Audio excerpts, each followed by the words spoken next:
Good morning. The Maryland Public Service Commission will come to order. Before we turn to our business today, I just wanted to make a few general announcements. Obviously, we're all paying very much attention to the COVID-19 situation, and I wanted to let our constituency know that we're coordinating with the state and with the public utilities as this situation evolves.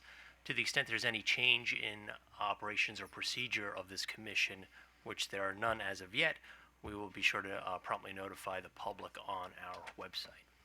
Speaking of our website, we created a new standalone website this week on Monday called MarylandElectricChoice.com. The website is mdelectricchoice.com. And it's one of our shopping websites that we just launched, and there it is. It's on the monitors now. It's going to help the public much more than our previous website did in terms of comparing and shopping for offers out there. For instance, if you're a thrifty customer or low on funds, you could take a look at fixed options where you would beat the price, the SOS price of your local utility, say Pepco or BG&E. It's very interactive. I tried it out myself looking at Pepco rates, and I was able to find a number of offers from suppliers where the fixed rate for 12 months or longer was less than the SOS rate. So this really does empower the customer to choose, to make good decisions. At the end, it's in the customer's hands. It's not in the supplier's hands. Customers could make very good choices by using this tool. So I just want to advertise that. Later on this year, we will have a companion website for natural gas supply options. So please take a look at this when you have a chance. Play with it. If you see any problems, let the PSC know. But all the bugs have been worked out, and I think you and your customers the public will be pleasantly surprised. With that, we will turn to our business for the day. We have meeting minutes from the March 4th, 2020 meeting. All in favor? Aye. The minutes are approved. Mr. Secretary, turning to the consent agenda. Mr. Chairman, there are 4 items on today's consent agenda. Item 1 is a notice regarding the conversion of Securus Technologies, Inc. to Securus Technologies, LLC, and accompanying tariff. Item 2 is a notice of participation in financing arrangement from Level 3 Communications, LLC, Broadwing Communications, LLC, Global Crossing Local Services, Inc., and Telcove Operations, LLC. Item 3 is a notification of issuance of certain indebtedness from BCM1 Inc., and item 4 is the application for a license to supply electricity or electric generation services in Maryland from Marketing Systems Group, LLC. Thank you. The commissioners may have questions on these items. Commissioner O'Donnell. Thank you, Mr. Chairman. I have maybe some questions on item number 4. So if staff or staff counsel could entertain the questions, I'd appreciate it. So I'm looking at the complaint section of the buck sheet, and I noticed there were a significant number of complaints in other states, and it looks like we tend to reduce these to a mathematical equation, as I previously indicated, a ratio, if you will, a mathematical ratio of number of customers, number of complaints, or vice versa.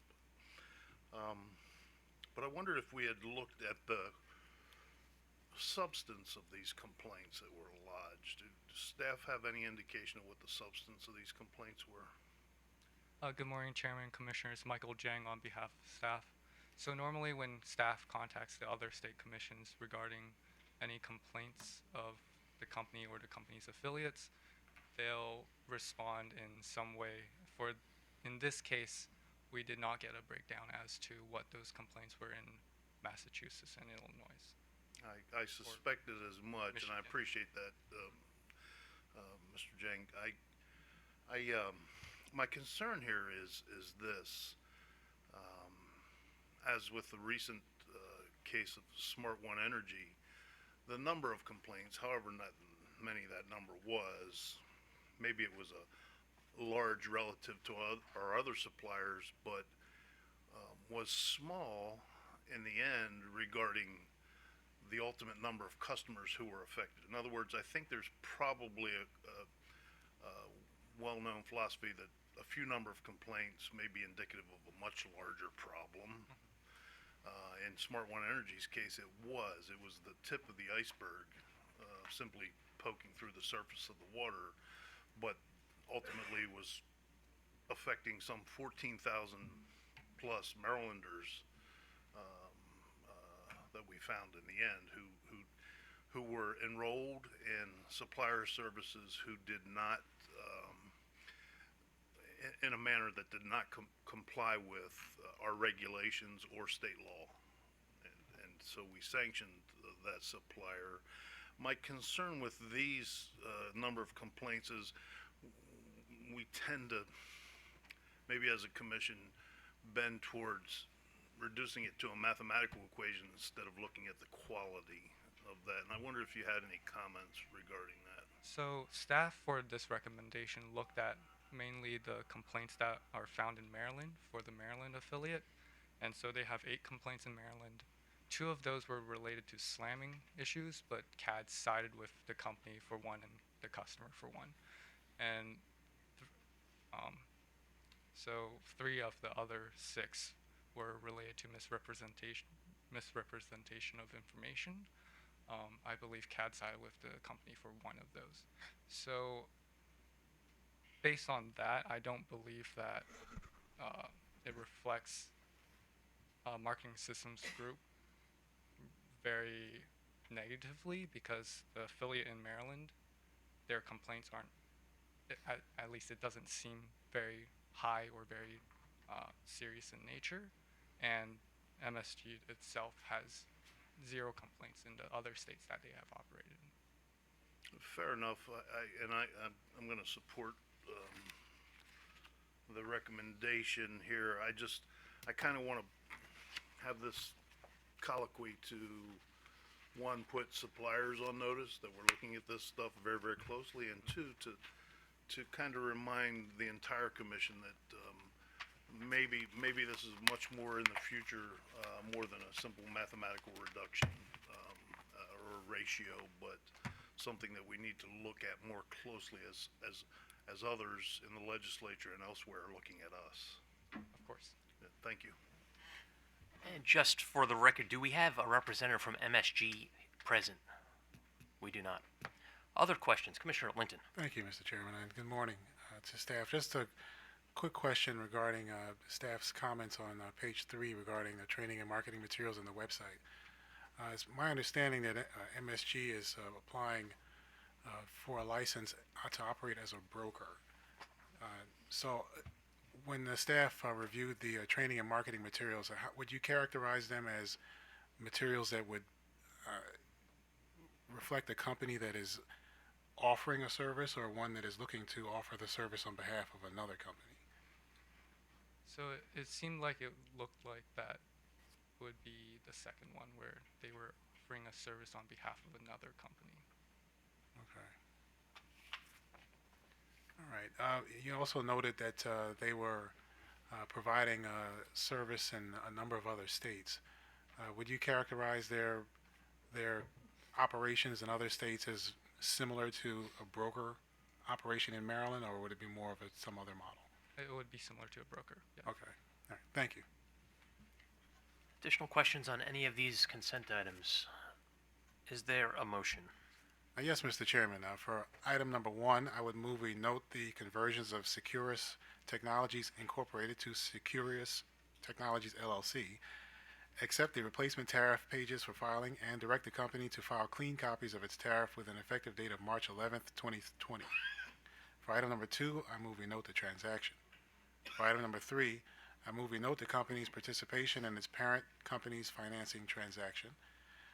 And for item number 4, I move we grant the company a license to operate as an electricity supplier in Maryland, limited to broker and aggregator services, for all customer classes and service territories applied for and recommended by staff, and direct the company to file notice with the Commission within 30 days of any changes to the information in the application. Thank you. All in favor? Aye.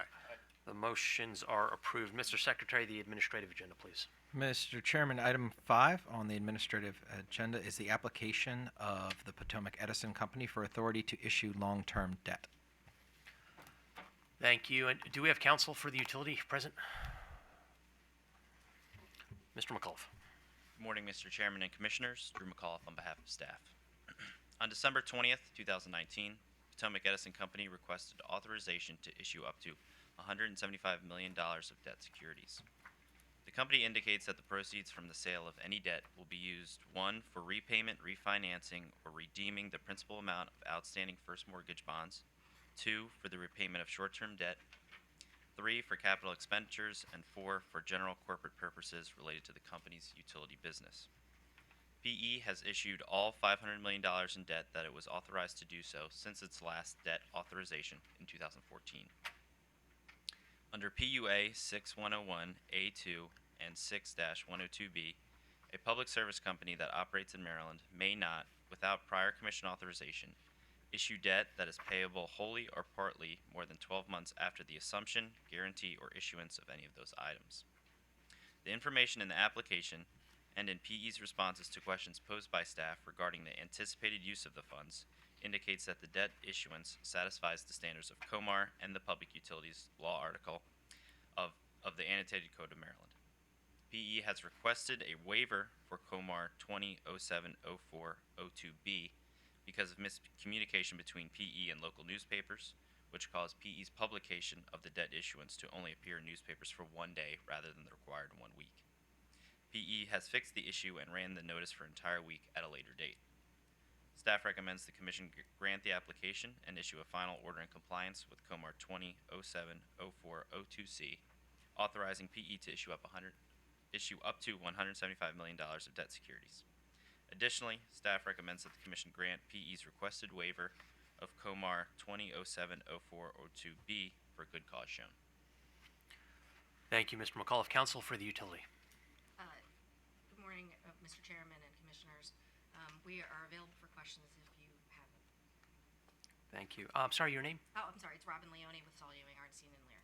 Thank you, Ms. Leone. So the last time that the utility has come forward for a debt issuance, that was about 5 years ago, is that right? Almost 6, yes. Okay. Is that the typical schedule, or is it a case by case? And looks like we have a number of 200 lines of projects here.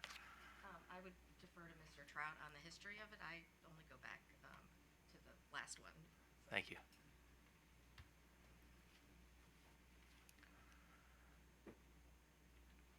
Good morning, Mr. Chairman, Commissioners, Jeffrey Trout. Mr. Trout, if we could get you a little closer to the mic. I apologize. Thank you.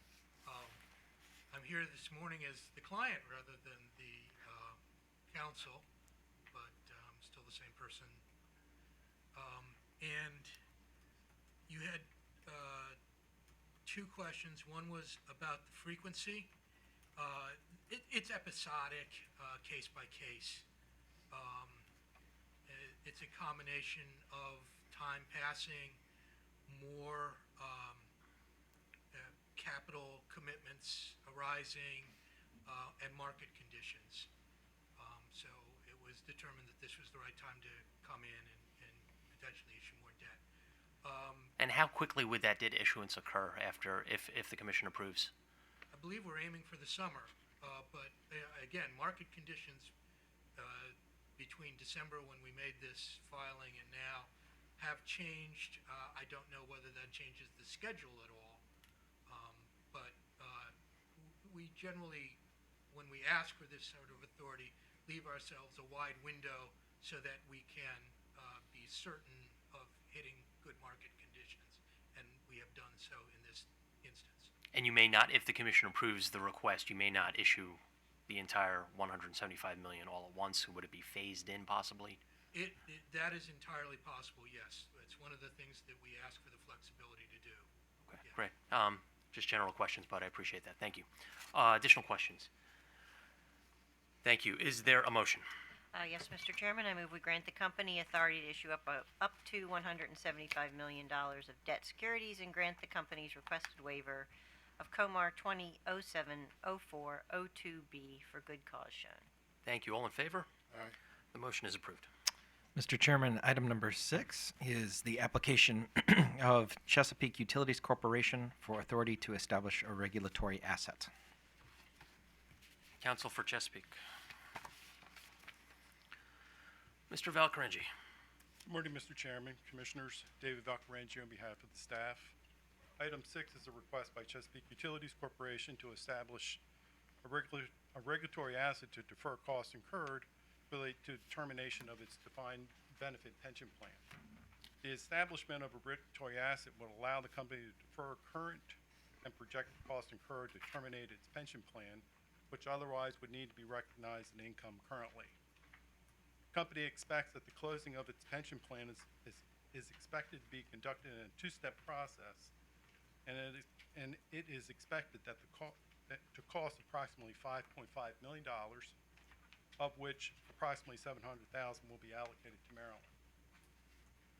The deferral of costs through the establishment of a regulatory asset has no impact on current rates until such time as base rates are changed in a base rate case. Rate case forum represents the best place to evaluate the cost in question, as it allows the cost in question to be properly evaluated with other elements of the rate-making equation at the same time. A deferral is appropriate as it allows the company time to manage the process of terminating the pension plan expected to take place throughout 2020. Staff believes an indefinite deferral is unwarranted and recommends the cost be evaluated in a rate case not more than 3 years from now. Staff believes this will allow the company to properly manage the closing of the pension plan, develop appropriate materials for a rate case.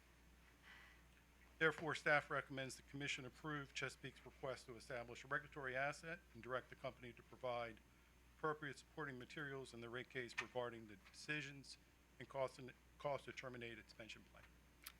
Thank you, Mr. Valcarengi. Does the Office of People's Counsel have anything to add beyond what we received in your letter, Mr. Fields? Nothing? No, Your Honor. Okay, thank you. Don't go too far, Counsel. Counsel for the utility. Good morning, Mr. Chairman. Brian Quinn here today on behalf of Chesapeake. We obviously agree with staff's recommendation. Here to answer any questions. I also have some representatives from the company. Thank you. Do you agree with Mr. Valcarengi's recommendation that the utility come back within 2 years to file a rate case? We have discussed that with staff, and we agreed. I believe he said 3 years as the outside date, and we're fine with that, Mr. Chairman. Okay. Mr. Valcarengi, you said staff believes a deferral period of not more than 3 years is sufficient, but you said that the utility should file a rate case within the next 2 years. Am I missing a distinction between 2 and 3? Yeah, it's actually a misprint. The 2 should be a 3. Okay. All right. Well, that is helpful. And that resolves a number of my questions if you're willing to commit to filing within 3 years. Yes, sir. Okay. Thank you. Questions? Commissioner O'Donnell. Thank you, Mr. Chairman. I wanted to ask staff, you said that this will not affect customer rates until the next base rate case. And so I'm going to ask the obvious question. It doesn't necessarily affect rates even then when the next rate case is filed, correct? Because this is no indication of prudency, and I want you to confirm that. We're not approving the costs that would be accounted for in a regulatory asset in any way, shape, or form. Absolutely. Okay. Those costs would be evaluated whenever Chesapeake files its rate case. Fair enough. It's an obvious question, but I wanted to state it on the record because of the way you framed that until the next base rate case. So, thank you. Commissioner Herman. Thank you, Mr. Chairman. Mr. Quinn, I noted in paragraph 8 on page 5, you said you were seeking or has already been granted similar relief. Is there any update on that relief in other states? We have filed in Delaware for the exact same relief, and that's pending. So that's the only other state that's applicable. Okay. So you're still pending there? Yeah, we filed it maybe a couple weeks ago, and are waiting to hear from staff in Delaware. Be happy to let this commission know the result of that filing. Right, and you've already been granted that authorization from FERC? From FERC, as it relates to the interstate pipeline employees that are affected. Right. All right, thank you very much. Thank you. With that, is there a motion? Mr. Chairman, I move the commission grant the company's, excuse me. I'm sorry to interrupt you. Mr. Valcarengi, should we put the 3-year filing date in the motion? Because it's not currently in your motion. We have your commitment, Mr. Quinn. Yes, sir. Mr. Chairman. Commissioner I would Herman, would you agree. like that in the motion? I would encourage you to do that. We I can- think because it's 3 years from now and they're, just to, keep everybody, Darn Mr. it. Quinn may move on, we may move on, let's just, if we could add it to the motion, I think it might be helpful Hoping to for slip that one by you. keeping things on track. Just kidding. Just kidding. Just kidding. Got it. Sorry to interrupt. Okay, Mr. Chairman, if that's okay, we'll proceed with a motion. Move the commission grant the company's request to establish a regulatory asset related to the terminated defined benefit pension plan pending review in the company's next rate case to be filed within the next 3 years. And further direct the company to provide appropriate materials in that case which support costs the company would seek to include in rates. Thank you. All in favor? Aye. The motion is approved. Mr. Chairman, item number 7 is the request for waiver and extension of community solar pilot program operational deadline for the Burns Solar One LLC community solar project in Baltimore County, Maryland. Morning, Mr. Chairman, Commissioners. Annette Garofalo on behalf of Commission staff. Burns Solar One LLC is seeking a waiver of the operational deadline established under Comar 20620304C that would extend the deadline for constructing its community solar energy generating system from April 9, 2020 to September 30, 2020, or approximately 5 months beyond the 18-month operational deadline under Comar. As good cause, which is required under Comar 20620104 for the granting of this waiver, applicant notes that it is awaiting several delayed and, in some cases, unanticipated county permits necessary to begin construction of its CEGIS. A review of applicant's request indicates that it has pursued the various stages of its application timely.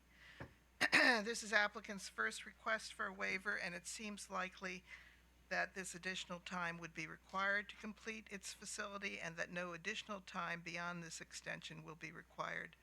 Staff recommends a time-limited waiver of Comar 20620304C through September 30th, 2020. Thank you. Counsel for Burns Solar One. Thank you, Mr. Chairman, Commissioners. David Bugelmans on behalf of Burns Solar One LLC. I have with me Jack Kopis from SGC Power, the developer of the project, to answer any questions about the project's development schedule.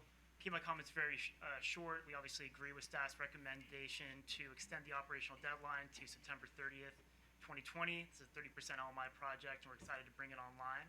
Again, we're happy to answer any questions. Thank you for your consideration. Thank you. Commissioner O'Donnell. Thank you, Mr. Chairman.